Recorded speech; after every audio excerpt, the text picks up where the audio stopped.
repurposing, like cutting up a long form video into multiple snippets, requires that whoever's processing it isn't just using a Jasper and a Descript, but they have to actually understand headlines.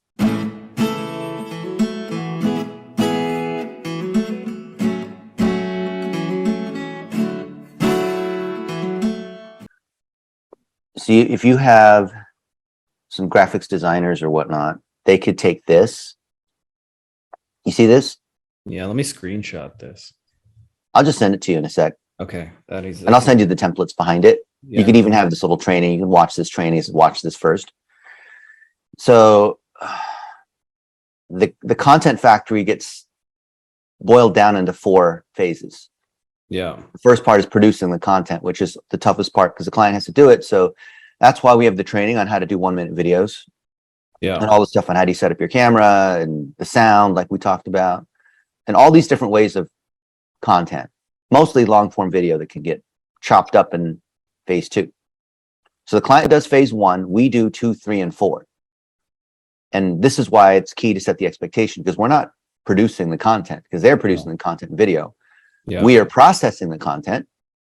And this is using Descript and all these other tools and transcribing and video editing tools. Yeah. Yeah. Not Premiere and After Effects, except for transitions, motion graphics, and things that actually require like real video editing tools. Yeah. Publishing in the third stage is repurposing to all these other places. That's the real one. We're finding, at least I wanted to ask you about that because I find that one to be the biggest bottleneck, is actually like taking the massive amounts of stuff and distributing it and titling it and writing descriptions. But it sounds like you're using Jasper a lot for that, or how you. Well, Jasper does a lot, is really good at headlines, and Dave and Austin and those guys would argue that it does a lot more than that. But I find that it can, like, you can use Jasper to simplify and rewrite spoken words into proper articles. Yeah. But I think you still need a lot of human intervention, and this is where VAs stumble. So that we have an issue here too, because repurposing, like cutting up a long form video into multiple snippets, requires that whoever's processing it isn't just using a Jasper and a Descript, but they have to actually understand headlines and content and copywriting to some degree, not to a pro level. And then the last stage, promote, that's $1 a day. Yeah. That's finding out what works the best, the greatest hits, right? Which is the top pieces of content, running ads against it forever, stepping up the spend on it. So that's actually been a little bit of a revelation, because not that I'm not like directly using your 9x9 verbatim, but the idea, like what I really liked is when you understand what you're really doing is building relationships at scale. Relationships aren't closed on a single ad. Like even the people that typically, like in my news feed, that a lot of people think like write amazing ads. Like I remember for years people would talk about Sam Ovens ads, and I'm like, well, he has 800 ads he's hit you with. That's his content distribution. It doesn't, like it's not obvious to people, but that's his version of $1 per day. It's not one single ad that's converted you. It's that this guy's been in your news feed for so damn long and so repetitively. And so it made me realize that if you launch campaigns that come at them from multiple angles, not only does it build a relationship faster, but you don't have to constantly fucking change creatives, because they're seeing 9, 10, 12, 20 different creatives instead of just, one, and then, okay, let's test a new one, or, split test 2, or how people typically do it. Yeah. So a massive evergreen library instead of every, week coming up with a new idea. Like there's no need to come up with anything new unless you're a pickup artist trying to say something new. So you can borrow these templates. And then for you and for your clients, you don't have to have all this major media. You don't have to be a big time speaker, digital marketer. You don't have to be, a best-selling author. You don't have to know everyone in the industry. Yeah, you do. You really do know everyone. I don't know how you've managed, but yeah, you're fucking everywhere, dude. I see you like you're in Pakistan one day, and then, like the amount of conferences that you must do is the podcast that I'm on, the people I interview, the conferences. We got to update this. This says 730. It's actually 800.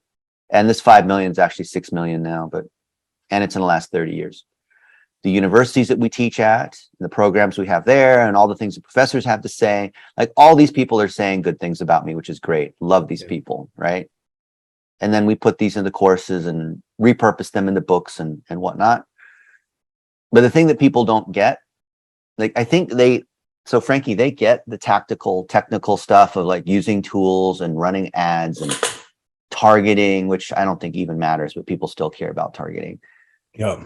It goes back to the relationship building, which is what you said, relationship building at scale. I heard that, which is fantastic, music to my ears. And, you know, I've been teaching this topic wheel and 3x3 thing for 20 plus years. So I think about, you know, what do I stand for? I'm the million jobs guy. How do I create a million jobs? That sounds like some lofty thing, like, oh, I want to make $1 million, or I want to create 1 million jobs. There's these different topics I care about. But if I say that I know about digital marketing, if I just say myself, here's how you do why. If I say we want to create courses and educate people, that carries zero authority, right? If I just say that, if I'm saying that, right? Yeah. But if I'm doing this with Ryan Dice or Michael Stelzner or other people like Al Casey, who, you know, managing people, I could think I know a lot about managing people because I've hired an army of VAs, but why not the CEO of American Airlines? You would figure that's managing a lot of people. You think about how many employees are at an airline. Yeah. Or education. I've done a lot of training and coaching and Zooming and whatnot. But how about Dr. Karen Freeberg, who is the #1 professor that teaches all the other professors how to do social media? Or how about these other sorts of folks, right? Brad Lee, whoever it might be. Yeah. And then if I have publicly a lot of content that I've repurposed, right, which is stage 3 out of the 4 stages in the content factory, into multiple channels, and then I found lots and lots of just, this is that whole Sam Ovens thing you're talking about. I have thousands of pieces of content, and I'll find ones that are winners. Like there's one with Grant Cardone and I talking about how to make a 1-minute video.